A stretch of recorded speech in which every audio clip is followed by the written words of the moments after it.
يا ودي لحظة يا توتو، يا ودي في بحاله استناني عاد، وقف عندي كل شيء وخليني نتكلم وانا اتدخل على الهواء في بحاله. اهلا بك. اذا سلباجي ولربما مرحبا بك، تفضل لك المصلح وان شاء الله يكون الدافع خير. يا ودي استناني في بحاله يا توفيق، اسمع واسكت وما تقول في بحاله حتى كلمه. ماني بكري نسمع فيكم قلتوا باش تجيبوا هكا شو اسمه ذاك عبد الرؤوف العيادي، هي ما قال يحب يعمل معايا مناظره في بحاله. هاي سيدي اتفضل هاني بحذاك، ما تحب تناظر. هاي سيدي اعطيني ابسط حاجه. تعرفش وقت اللي حبي الاولاني عليسه يرحمها قصه قرطاج اكل اللي يسكن فيها توا صديقك المفدى اكل مرزوقي، ما يشريت التراب وقتها بجلد الثور. اعطيني انت ماك تقول بروحك خشين وتحب المناظرات، اعطيني الثور هذاك كي تذبح قداش طايح من كيلو هبره فبحيث يقول لي عاده ما تعرفهاش هذيا. وينك انت يا حبيبي وقت اللي كان البشبوج عامل طرح مشوي مع عليسه الحلينه بالحم الثور نتاع قرطاج في ثنيه المنيهله. ايه يا حسرة بحيث. يا سيدي ماك تحب تحسن الثورة. يعني جبت لك حكاية الثور في بحيث هذه أقوى من حكاية الثورة في بحيث، وكان ما عجبتكش أو عندي حكاية النمر زادة، أما ذيك في العادة نحكيها للرشودة حبيب قلبي. قالوا مناظرات. هيا تو نعدي معك كاباس أنا فبحيث كنت تحب برا برا برا عايش ولدي شارك في برنامج من سيربح البشبوج، وكي تربح قل لي تو نحكي لك فبحيث كيما حكاية الطفل الصغير الذي يحذف البحر بالرمال. شكرا لك. اذا سلباجي، اذا حضرات النظاره ونظرات نواصلوا مع المستجدات والاحداث والظاهره الغريبه باش ما نقولش العجيبه اللي تعرفها صفوف المعارضين للحكومه الشرعيه الترويكيه المؤقته، واللي تتمثل في تكاثر حالات الوفاه بين المعارضين بسبب ازمات قلبيه. هذاك علاش قررنا باش نثبتوا بانفسنا في هذه الوضعيات ونكتشفوا السبب الحقيقي لهذه الظاهره.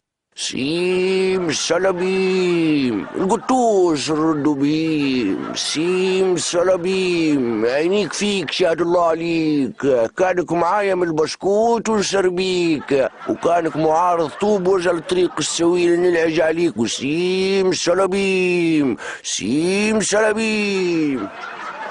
الشعب يريد اسقاط حكومه، خبز وماء والغنوش ليه، خبز وماء والغنوش ليه. بالله بالله اي مالا موتوا بغيركم، موتوا بغيركم، وسيم السلابيم القطوش ردوا به. اي حليلي يما صهالي في قلبي.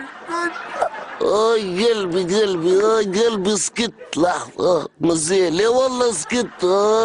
قلبي. إذا حضرات النظارة ونظرات الواحد كيف يشوف مثل هذه الصور ما ينجم إلا يطمئن على الأولياء الصالحين في تونس، وحتى لو كان يتم الاعتداء على مقاماتهم فإنه المستقبل مازال قدامهم.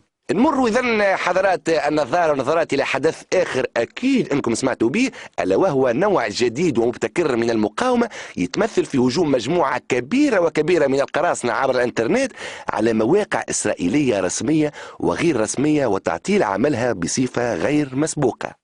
اسمعني نقول لك يا توفيق بكل محبة وبكل معزة وبكل إخلاص من غير أي نقاش، حبيت نقول لك اللي أنا أيضا قرصان ومشارك في العملية هذه. أي نعم قرصان، مالاش تحسبوني قاعد نعمل في القصر بلاش صلاحيات، نهار كامل وأنا مكبوب على الكمبيوتر وعندي قرابة 20 فوق بروفيل على الفيسبوك، منهم واحد اسمه منو ميمي ندخل بيه على البروفيل نتاع المعارضين الكل ونلم عليهم الدوسيات. كذلك عندي واحد آخر اسمه زوزو البريزيدون نكليكي بيه جام على كل حاجة يهبطها الشيخ المفدى راشد الغنوشي على الباج نتاعو. ولكن توا قررت باش نشارك مع اخواني القراصنه في تحرير كل الاراضي المحتله من www الى .com وتكوين دوله فلسطين وعاصمتها الفيسبوك، وفرض عوده اللاجئين الى ليزدامي وتوحيد الامه العربيه من البروفيل الى البروفيل. اي نعم انا صلاح الدين المرزوقي فيرسيون 2.0، وسوف ادخل التاريخ سواء عبر اليوتيوب او عبر الفلاش ديسك.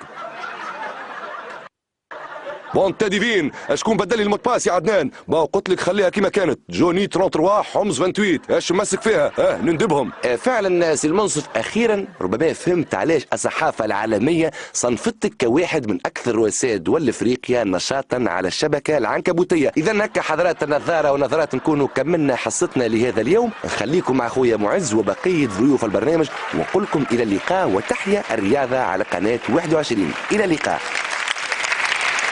شكرا لك.